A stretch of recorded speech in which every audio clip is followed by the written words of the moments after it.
Going. This is yours truly, Rama Screen. Right now it's Monday, June 22nd. It's about almost 1 p.m. California time. And this past hour, this news just hit the web. And so we cinephiles, movie lovers everywhere, are saddened by um, this info that film director Joel Schumacher had passed away at the age of 80. Now, if the name Joel Schumacher rings a bell to many of us, it's because he directed two of what is two of what are widely considered to be the worst Batman movies. Now, I would argue that Batman Forever is actually pretty decent, but he also made Batman and Robin, which was a catastrophe to say the least. But here's the thing, Joel Schumacher. I know that he will be mostly remembered for those two films, especially Batman and Robin. But Joel also had given us other films over the years that are actually good. So let's go through some of them here. Oh, before I go through the down memory lane to check out the movies that he's done, let me read to you real quick here from the Hollywood Reporter. Um, the former costume designer turned director helmed St. Elmo's Fire, The Lost Boys, hello, Flatliners, come on. The original was awesome, the reboot was not so much. A Time to Kill, Falling Down, and the lambasted Batman Robin. Joel Schumacher, the writer-director who came from a world of window dressing and costume design to bring a singular style to films including St. Elmo's Fire, Flatliners, and a pair of Batman movies, died Monday. He was 80. Schumacher died in New York City after a year-long battle with cancer, a representative announced. Okay, so um, here it is. You heard some of them, right? St. Elmo's Fire, but come on, The Lost Boys. That's like a fan favorite. Where's the IMDb page? There you go. Woo! Kiefer Sutherland. Gonna suck your blood out. This is one of my favorite movies of all time, man. And a favorite to a lot of people as well. One of the coolest vampires. I think if people were to say what's my top 10 favorite vampire movies of all time, they would put The Lost Boys up there, maybe on the top three. Um, Generally speaking. So Joel Schumacher did that, man. Let's see what else. Flatliners, as I mentioned. The reboot was problematic in my opinion, the one with Ellen Page. But the 1990 film, if you haven't seen it, go check it out. It's pretty intense. Kiefer's in that one too. Okay, so I see The Client? I think I did see The Client. Yes, yes. Tommy Lee Jones, Susan Sarandon. Wow, see? This was during, late 80s and all of 90s. It was an era where I think it goes all the way till at least early 2000s as well, where it's an era where Hollywood loved to adapt John Grissom's novels. Whatever John Grissom puts out, it gets acquired, the rights to the movies, and bam, Hollywood makes it. It was like a common thing, and this was one of them, The Client, and Joel Schumacher directed this adaptation. I remember that. Of course, A Time to Kill. Let's open that up. With Matthew McConaughey and Samuel L. Jackson and Sandra Bullock.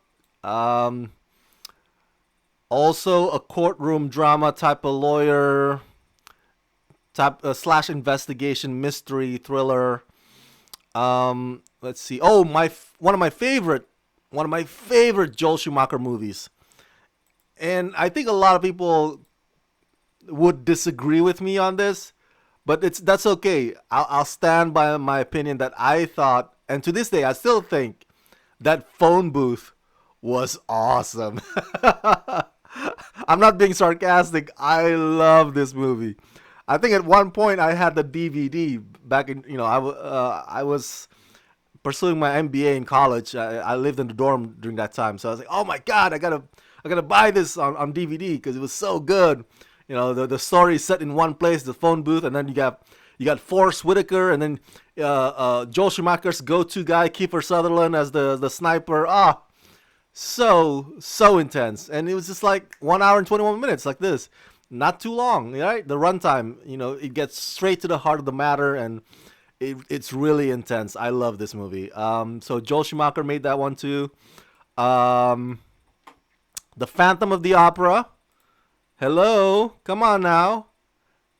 Long before Gerard Butler was King Leonidas in 300, he was the Phantom. He was the Phantom, and this is the movie that got everybody to ask, like, who is that pretty girl named Emmy Rossum? And I think this is her breakout role, if I'm not mistaken. So she definitely had Joel Schumacher. She needs to thank Joel Schumacher for that. The number 23. I remember it. I remember watching it because I was a huge fan of Jim Carrey. I wasn't too blown away by this mystery thriller. I watched it only once in the theaters. Kind of bit of a it was kind of a bit of a snoozer. I thought though that Joel Schumacher's other movie, Veronica Guerin, which was based on true story, based on real character, this one was much more compelling, in my opinion, starring Kate Blanchett, compared to the number 23. But this is a different genre. This is a crime drama. Um, so it ended it tragically for Veronica Guerin, the character. So I like that movie better than the number 23. And let's get to oh my God, he made 8 millimeter. Come on, Nicolas Cage and Joaquin Phoenix with all his like tattoos and piercings. Remember that Joaquin Phoenix in this role? And it was like a movie that was about snuff film. It's kind of disturbing. Oh my God. And Nicolas Cage at the height of his prime. See, Joel Schumacher is more than just Batman Forever and Batman and Robin. He made all these movies over the years, and you know what? I gotta say, if you were to give me the choice of watching Michael Bay's movies or Joel Schumacher's movies, I would always pick Joel Schumacher's, no matter how dreadful Batman and Robin was. Um,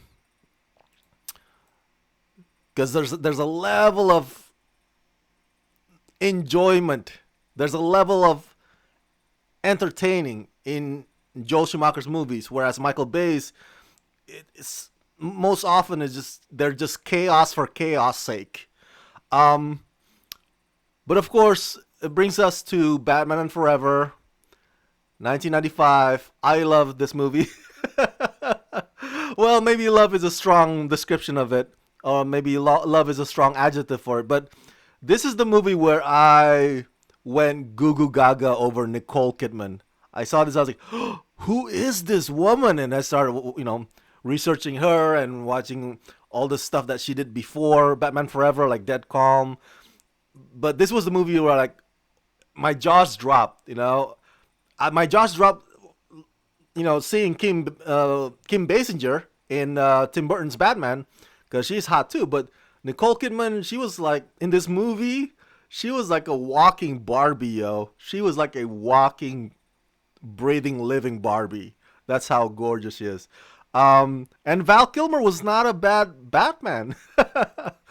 The weakest link of this movie were, as far as characters go, were Two-Face by Tommy Lee Jones and Robin, Chris O'Donnell. Jim Carrey, I thought, was very, very amusing as the Riddler. And you know what? If I was a filmmaker, if I were to get to make the next new Batman movie after Matt Reeves, of course, and it requires the Riddler as part of the script, I would consider Jim Carrey again in that role because he makes it fun. um, and last but not least, the infamous of them all, Batman and Robin, 1997. That's right. So I guess that's what 23 years old now. 23 this year. Oh yeah, June 20. Wow. This past June 20th is the 23rd anniversary of Batman and Robin. This movie had so many cheesy one-liners and puns, especially from Arnold Schwarzenegger, Mr. Freeze.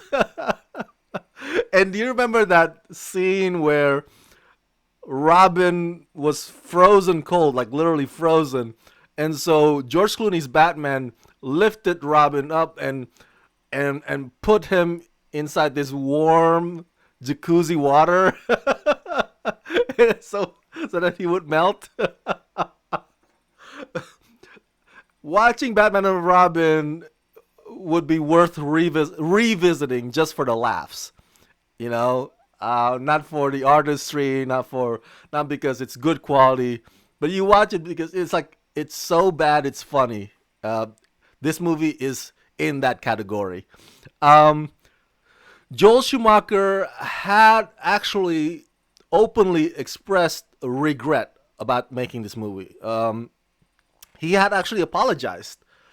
Literally, he said, "I'm sorry that I made that." And I think he said that Joel admitted that he made the movie solely because him and the powers that be at WB, they just want to sell toys. They just want to sell merchandise. Batman, you know, action figures, Batman drinks, Batman whatever. That's the sole purpose of this one movie. But I also heard Joel Schumacher in the past. I've read some interviews of him that he kind of half defended his Batman movies, including Batman Forever, in saying that, hey, I kind of make Batman colorful and fun. I wanna make Batman for the kids. Tim Burton's Batmans, they're like dark and grim. I want to make Batman colorful and fun again. What's wrong with that? So I've heard Joel Schumacher also said something along those lines, but he had apologized for Batman and Robin specifically, this movie, and he also took responsibility for the bat nipples, the nipples on George Clooney's Batman suit. Joel Schumacher said something along the lines like, "Yeah, that's my idea." He doesn't want to throw anybody under the bus. It's like, I take full responsibility for that, and so that's something you kind of have to respect him for that. To for him to take ownership, to own up to that, that has my respect. No matter what we may think about Joel Schumacher as a filmmaker, it's a rare quality for him to say, "Hey, I dropped the ball. I dropped the ball. What can I say?" So, yeah, we lost another filmmaker. This has been quite the year, tumultuous 2020. A lot of our favorite celebrities have passed away since January, and now the latest one is Joel Schumacher. Um, I I think I'm gonna celebrate it by watching Batman and Robin this weekend, since it's the 23rd anniversary anyway. So while I'm watching it, I'm gonna be like thinking of Joel Schumacher and Mr. Schumacher. Thank you so much for your contributions to the world of cinema. May you rest in peace.